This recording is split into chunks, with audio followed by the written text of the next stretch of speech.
When you think about the richest people in the world, people like Jeff Bezos, Bill Gates, or Warren Buffett are the first to cross your mind.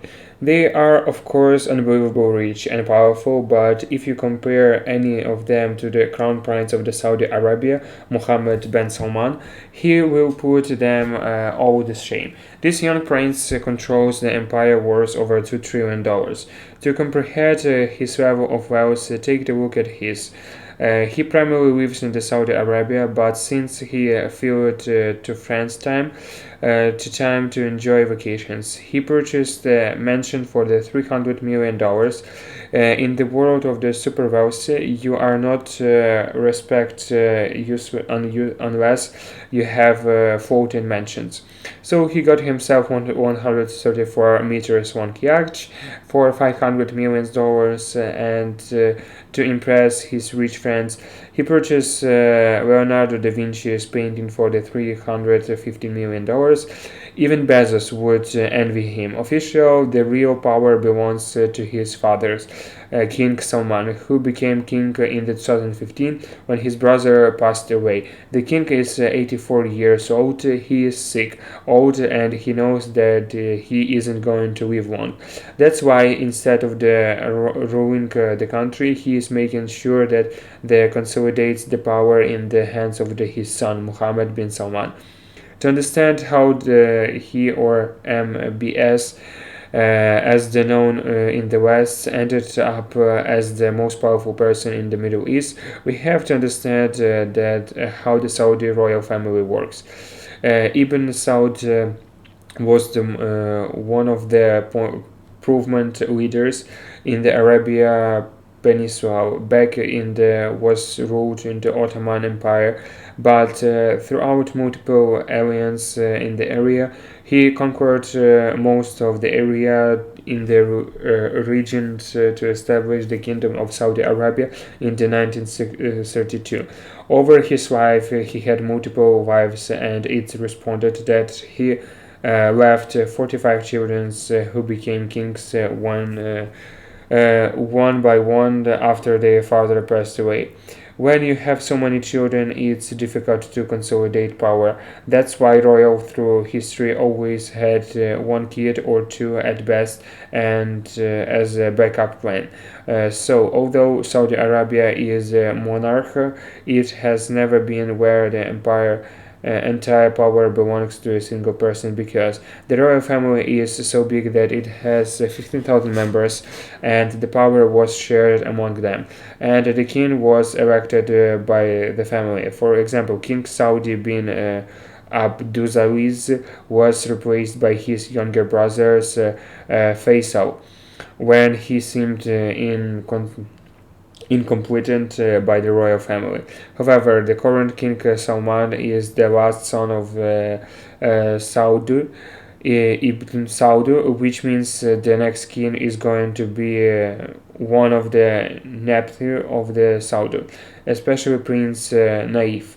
But King Salman decided to change that and made his 32-year-old son to crown prince and removed bin Naif from all his positions. That created a lot of the tension in the royal family, since most members disagree that the 32 years old is qualified enough to rule the country. If he ends up the king, he will rule for the longer than any previous king, since he is just 32 years old.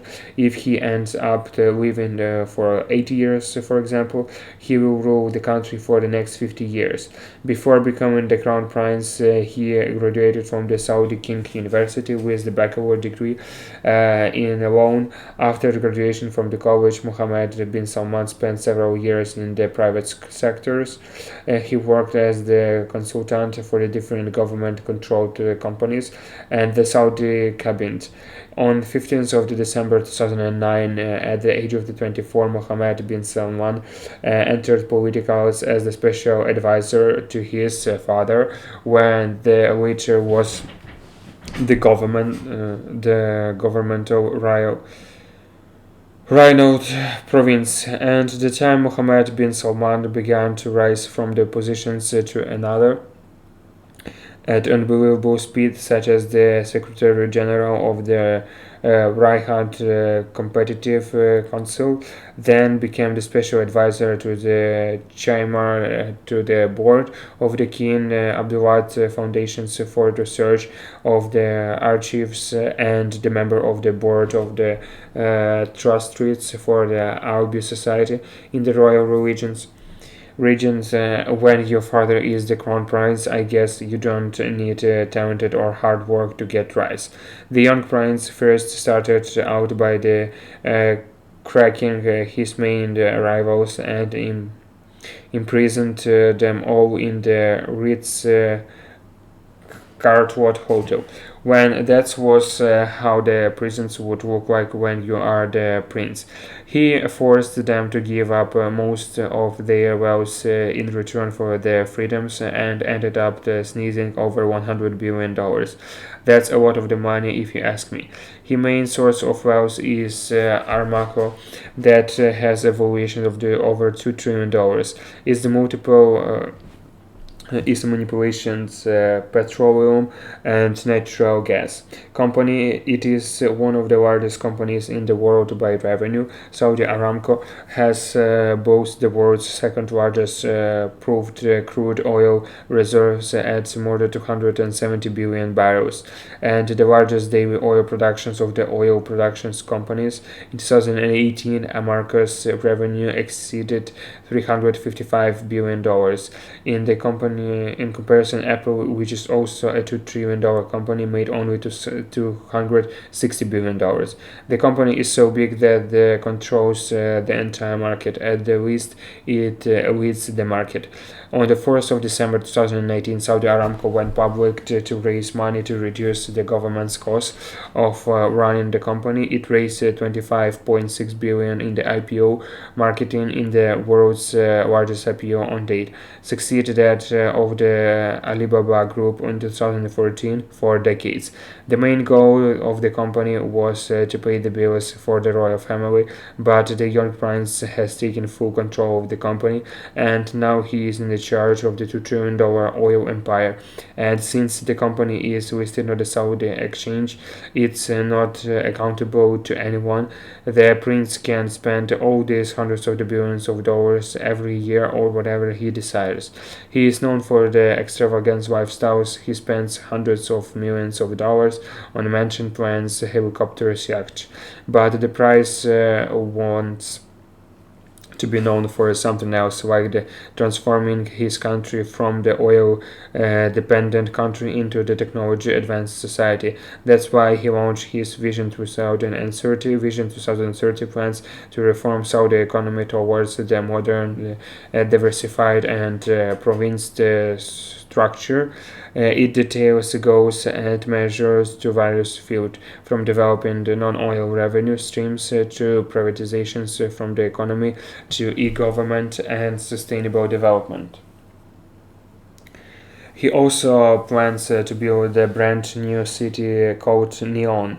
It's a 500 billion economic zone to cover the area of the 26,000 square kilometers of Saudi Arabia Red Sea coast extending into the Jordan and Egypt. Neom aims to attract investors in the sectors including renewable energy, biotechnology, robotics, and advanced manufacturers. The city will also be governed by the different set of loans that are more acceptable internationally. It's like the entire new country. The goal is to attract tourists and investors from all over the world and to open the country.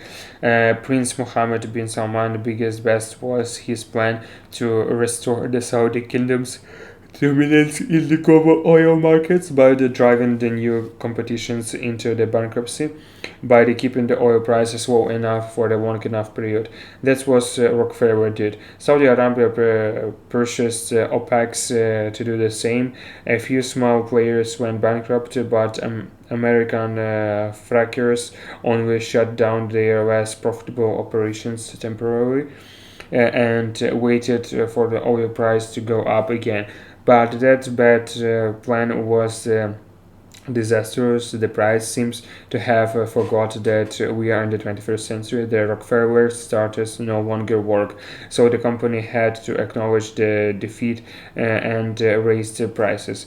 The young prince also initiated a few mega projects such as the much awaited 6.7 billion high-speed railway line connecting Mecca and Medina, two hotelize islands, cities that can transport over around 60 million passengers annually. He also took seriously public investments funds of Saudi Arabia. Its assets were approached $400 billion, and the Prince was confident that he can raise $600 billion by 2020. And guess what? That never happened. Its assets are still under $400 billion. The young prince seems to be quite good at spending money and not making. Officially, he is not a billionaire, but he has a $2 trillion company completely under his control and the entire country. He is probably the wealthiest person in the face of the earth, and now it's your turn. Will be able to transform the country to an economic giant or ruin the kingdoms and be replaced?